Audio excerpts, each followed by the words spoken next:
I'm interested in the connections that kids make in their everyday lives and how we can help funnel that into more academic learning, to make that more productive so that kids can take what they know, who they know, like their family, their friends, and bring those strengths into more academic or formal learning areas. In some of my classes, I encourage my students to try to cheat. I even have them form small groups and talk about how could you cheat this class. And what they end up sharing are reading strategies, typical questions that the professor asks at every class. So what you should be prepared for, focusing on things that maybe your final paper would be about. And of course, these are university classes, but I think it's a very useful thing to think about for everyday classes too. There's a certain responsibility and ethos when you're responsible for making something and you have to think through how are other people going to use it, how is it helpful, okay?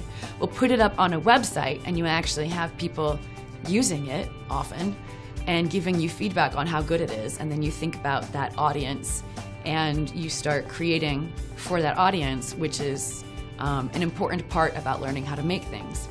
Well, this happens in the cheat sites as well, and I think that's one reason why I enjoyed studying it. One, it's a little mischievous, right? And it's sort of on the border of, is this okay or is it not? And I like to get kids thinking about those borderlines, right? Because if they can learn to think about those borderlines when they come up to new situations where maybe the ethics aren't all figured out, they can hopefully think through those too. On cheat sites, there's an audience, and kids can, when they post something, right, you get instant critiques on how good your instructions were or whether people could understand it, and then you can fix things. So it's not static. What you put up, you can fix. And that's one of the things I like thinking about is what do kids gain from sharing the things they make, as well as that process of making things. When the kids are creating a cheat, they have to think about the game. They have to think about, okay, what's the design of this game? How can I work around it? Or if I can't work around it, what's the best way to solve this? So they're thinking about strategies.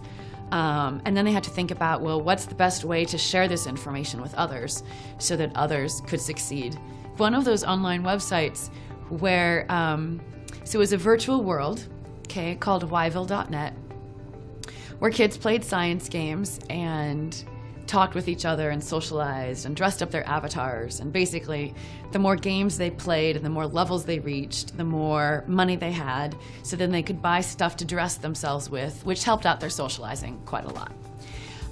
But the really fun thing we found, as a lot of people are finding, is the websites outside of the main website. The classroom is a cheat site. The teacher is helping the kids cheat in the sense of cheat sites for games. Of course, if you're going to a cheat site for some first-person shooter game, you're finding out, where you can expect the fifth devil to be and what type of armament you can use to wipe it out. Okay, so instead of learning by experience, you can go to the cheat site and find the answer. In Yville, cheating involves understanding something about physics, understanding something about percentages and statistics, or fractions, okay? And believe me, kids who understand in Yville why it is useful for them to increase their social status, increase their salary, by actually understanding enough about fractions to be able to manage a power plant efficiently. So you better know something about fractions, okay, and percentages if you're going to run the power plants in Yville.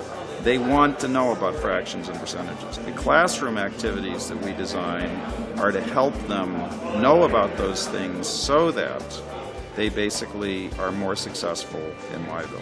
We found so many values when kids made more connections between things they know in everyday life, people they know in everyday life, and then these new environments where they're encouraged to explore, to try on new identities, to play games, to learn new things.